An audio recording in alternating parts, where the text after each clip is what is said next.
Hello again. So, now, continuing from where we left off, we went over a lot of the basic definitions we're going to use. Now, let's apply them to this situation. So, given the statements below, write a compound statement, meaning, two or more statements, then determine their truth value. So, we're given three statements P, Q, and R. P is the statement, there are 7 days in a week.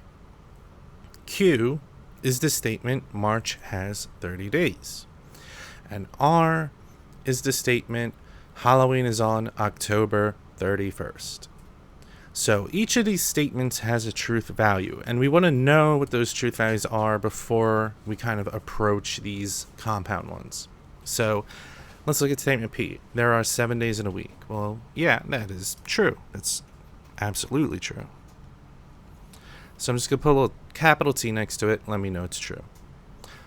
Q is the statement, March has 30 days. That is false.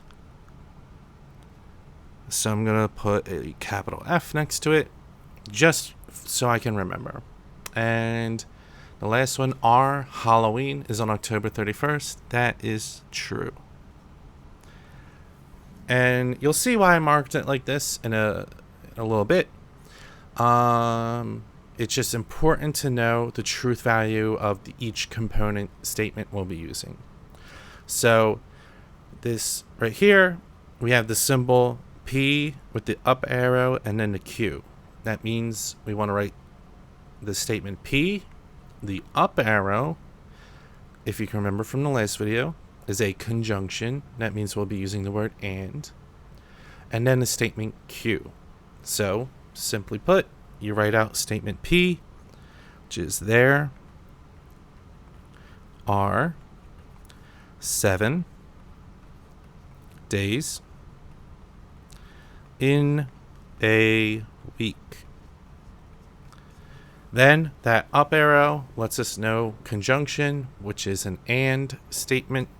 So let's put and you don't have to put all capital letters for the and, but I like to do so to signify that this is a logic term we're using instead of kind of like the common English notion of it. In this case, it's going to mean something very particular. It means it's a conjunction. So after the and, then we write statement Q, which is March has 30 days. So that is our conjunction, our compound statement. There are 7 days in a week, and March has 30 days. Now we have to determine the truth value. Now, if we go back and look at the conjunction definitions, we see that conjunctions are true when both statements are true. So going back, are both our statements true? Well, P is true, but Q is false. So what that means is that the truth value is going to be false for this conjunction. So this entire conjunction has a truth value of false. Kind of like when you multiply a positive number with a negative number.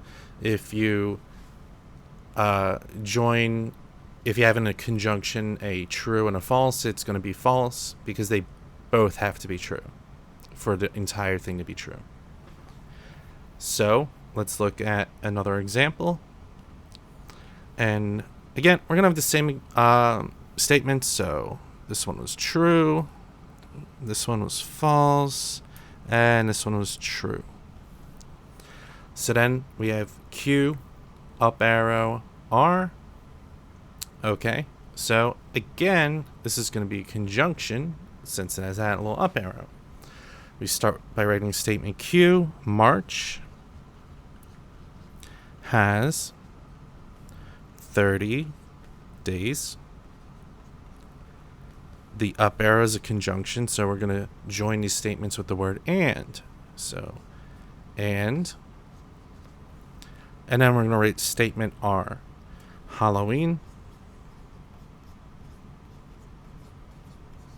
is on October 31st. So, again, both of these have to be true in order for the conjunction to be true. Unfortunately, Q we determined was false. So the truth value again is false. Alright, in the next video, we'll cover some additional types of compound statements, including negations and disjunctions.